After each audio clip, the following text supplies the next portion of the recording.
السلام عليكم ورحمة الله وبركاته، مشاهدينا ومتابعينا الكرام. مرحبا بكم من جديد.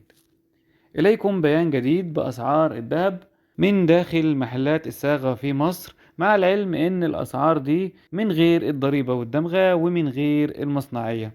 الأسعار بتاريخ يوم الأحد الموافق 4/5/2025. في البداية وقبل ما نتكلم في الأسعار، لو مش مشترك في القناة بندعوك للاشتراك وتفعيل زرار الجرس على الكل علشان يوصلك منا كل جديد بأمر الله فيما يخص مجال أسعار الذهب.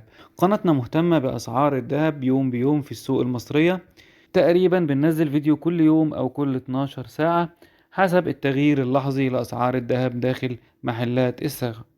تعالوا ما نضيعش في وقت الفيديو ونبتدي نتكلم في سعر الأونصة بالدولار. سجل سعر الأونصة بالدولار 3240 دولار.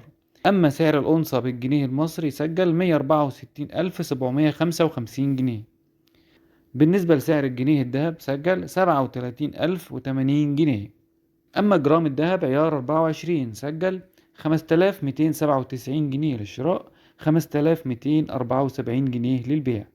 وجرام الذهب عيار 22 سجل 4865 جنيه للشراء، 4834 جنيه للبيع.